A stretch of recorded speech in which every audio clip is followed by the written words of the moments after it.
ನಮಸ್ತೆ ಮೇಡಮ್. ರೇಖಾ ಅವರೇ, ಈಗ ಮೊದಲ ಸೆಮಿಸ್ಟರ್ ಮತ್ತೆ ತೃತೀಯ ಸೆಮಿಸ್ಟರ್ ಎರಡನ್ನೂ ಕೂಡ ಪರಿಗಣಿಸಬೇಕು. ಆದ್ರೆ ಇವರು ತೃತೀಯ ಸೆಮಿಸ್ಟರ್ ಮಾತ್ರ ಪರಿಗಣಿಸ್ತಾ ಇದಾರೆ. ಎಲ್ಲೋ ಒಂದ್ ಕಡೆ ಇದು ನಿಮಗಳಿಗೆ ತುಂಬಾ ತೊಂದರೆ ಆಗತ್ತೆ ಅಂತ.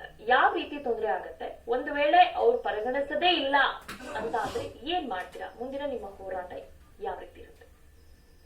ಮೇಡಮ್, ಈಗ ಫಸ್ಟ್ ಸೆಮ್, ಸೆಕೆಂಡ್ ಸೆಮ್ ಮತ್ತು ಥರ್ಡ್ ಸೆಮ್ ವ್ಯಾಲ್ಯೂಯೇಷನ್ ಮಾಡಿದ್ರೆ ಫಸ್ಟ್ ಸೆಕೆಂಡ್ ಕ್ಲಿಯರ್ ಇದ್ದವ್ರಿಗೂ ಚೆನ್ನಾಗಿ ರೆಸ್ಪಾನ್ಸ್ ಆಗುತ್ತೆ.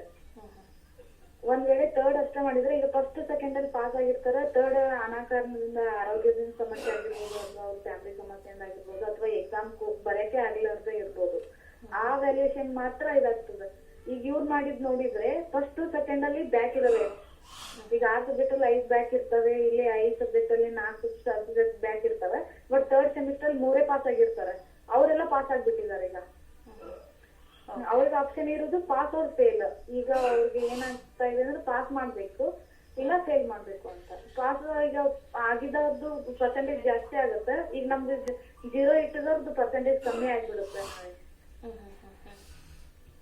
ಪರ್ಸೆಂಟೇಜ್ ಕಮ್ಮಿ ಆಗತ್ತೆ ಅಂತ. ಹೌದು, ಯಾಕಂದ್ರೆ ಪ್ರತಿಯೊಬ್ಬರಿಗೂ ಕೂಡ ಪರ್ಸೆಂಟೇಜ್ ಕೌಂಟ್ ಆಗುತ್ತೆ. ಈಗ ಏನ್ ಮಾಡ್ತೀರಾ? ಈಗ ಅವ್ರು ರೆಡಿ ಇಲ್ಲ ಅಂತ ಹೇಳ್ತಾ ಇದಾರೆ, ಏನ್ ಮಾಡ್ಬೇಕು? ಮುಂದೆ ಏನ್ ಅನ್ಕೊಂಡಿದ್ದೀರಾ? ಇಲ್ಲ ಮೇಡಮ್, ಈಗ ಗೈಡೆನ್ಸ್ ಅವರು ಚೇಂಜ್ ಮಾಡ್ಕೋಬಹುದು. ಅವ್ರು ಹೇಳಿದ ಪ್ರಕಾರ ಸ್ಕೂಲಿನ ಸಮಸ್ಯೆ ಇದೆ. ಯಾಕಂದ್ರೆ ಫಸ್ಟಿಗೆ ಸೆಕೆಂಡ್ PUC ಅವ್ರದ್ದು ಹಂಗೆ ಆಗಿತ್ತು. ಕೋವಿಡ್ ಸಂಬಂಧ ಅವ್ರದ್ದು ಪ್ರಮೋಟ್ ಮಾಡಿದ್ರಲ್ಲ, ಅವರು ಅವಾಗ ಫಸ್ಟ್ ಇಯರ್ ಅಷ್ಟೇ ಮಾರ್ಕ್ಸ್ ವ್ಯಾಲ್ಯೂ ಮಾಡಿತ್ತು. ಆಮೇಲೆ ಎಲ್ಲಾ ಸಮಸ್ಯೆ ಆದಾಗ ನೆಕ್ಸ್ಟ್ ಏನ್ ಮಾಡಿದ್ರು, 10th ನೋಡಿದ್ರು ಅವ್ರು. ಅಂದ್ರೆ ನೀವು ತೃತೀಯ ಸೆಮಿಸ್ಟರ್ ಲಾಸ್ಟ್ ನವೆಂಬರ್ ಅಲ್ಲಿ ಬರದ್ರ ಎಕ್ಸಾಮು? ಹಾ ಹೌದು, ಕೋವಿಡ್ ಇದರಲ್ಲೇ ಬರುತ್ತೆ. ಸೊ ಎಲ್ಲೋ ಒಂದ್ ಕಡೆ ತುಂಬಾ ಜನಗಳಿಗೆ ಒಂದ್ ರೀತಿ ಆತಂಕದ ವಾತಾವರಣನೇ ಇತ್ತು. ಆ ನವೆಂಬರ್ ಡಿಸೆಂಬರ್ ಅಲ್ಲಿ ಎಲ್ಲರಿಗೂ ಭಯಾನೇ ಇತ್ತು ಅಲ್ವಾ? ಮತ್ತೆ ತುಂಬಾ ಜನ ನನ್ಗೆ ಹುಷಾರಿರ್ಲಿಲ್ಲ ಮೇಡಮ್. ಅವಾಗ ನಾನು ಸಿಕ್ಕಾಪಟ್ಟೆ ಕೆಮ್ಮಿತ್ತು. ಬರಕನು ನನ್ಗೂ ಕಂಫರ್ಟೇಬಲ್ ಆಗಿಲ್ಲ. ಎಲ್ಲರೂ ನನ್ನೇ ನೋಡ್ತಾ ಇದ್ರು. ನಾನ್ ಬರೀ ಒಂದ್ 45 ನಿಮಿಷ ಕುತ್ಕೊಂಡ್ ಬಂದಿದ್ದೀನಿ ಕ್ಲಾಸಲ್ಲಿ. ಸೊ ಎಲ್ಲೋ ಒಂದ್ ಕಡೆ ಈ ತೃತೀಯ ಸೆಮಿಸ್ಟರ್ ನಲ್ಲಿ ಕರೋನಾ ಸಮಸ್ಯೆಯಿಂದ ತುಂಬಾ ಜನಗಳಿಗೆ ಅಂಕಗಳು ಕಮ್ಮಿ ಬಂದಿದ್ದಾವೆ. ಅದನ್ನೇ ಕನ್ಸಿಡರ್ ಮಾಡ್ತಾ ಇದಾರೆ ಅನ್ನೋದು ನಿಮ್ಮ ಇದು. ಮೊದಲ ಸೆಮಿಸ್ಟರ್ ನೀವೆಲ್ಲ ಎಲ್ಲರೂ ಚೆನ್ನಾಗಿ ಬರ್ದಿದ್ದೀರಾ? ಮೊದಲನೇ ಸೆಮಿಸ್ಟರ್ ಸೆಕೆಂಡ್ ಸೆಮಿಸ್ಟರ್ ನೋಡಿದ್ರೆ ಇದು ಬಹಳ ಮಂದಿ ಸಮಸ್ಯೆನ ಬರೋದಿಲ್ಲ ಮೇಡಮ್. ಈಗ ಏನಾಗಿದೆ ಅಂದ್ರೆ ಫಸ್ಟ್ ಸೆಕೆಂಡ್ ಥರ್ಡ್ ವ್ಯಾಲ್ಯೂಯೇಷನ್ ಮಾಡಿದ್ರೆ 10 ಹಂತದ ಸಬ್ಜೆಕ್ಟ್ ಫೇಲ್ ಇರ್ತಾರ. ನಾವು 8, 9 ಸಬ್ಜೆಕ್ಟ್ ಫೇಲ್ ಇರ್ತೀವಿ.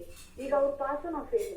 ಅಲ್ಲ, ನೀವ್ ಹೋಗಿ ಕೇಳಿದಾಗ ಏನ್ ಹೇಳಿದ್ರು? ಏನ್ ಉತ್ತರ ಬಂತು ಅವ್ರ ಬಾಯಿಂದ? ಇಲ್ಲ, ನಾವು ಕಾಲೇಜಿಂದ ಪ್ರಿನ್ಸಿಪಲ್ ಥ್ರೂ ಲೆಟರ್ ಕೊಟ್ಟಿದೀವಿ. ಅವರು ಆಯ್ತು ಕಳಿಸ್ತೀನಿ ಏನಿದ್ರು 5 ದಿನ ಆಗಿತ್ತು. ಇನ್ನು ಏನು ಪ್ರೊಸೆಸ್ ಏನು ಸ್ಟಾರ್ಟ್ ಆಗಿಲ್ಲ.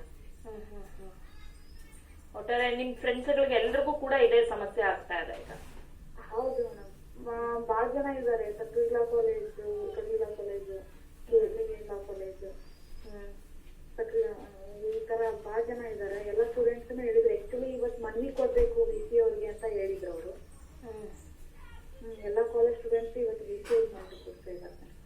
ಓಕೆ ರೇಖಾ ಅವರೇ, ಧನ್ಯವಾದಗಳು.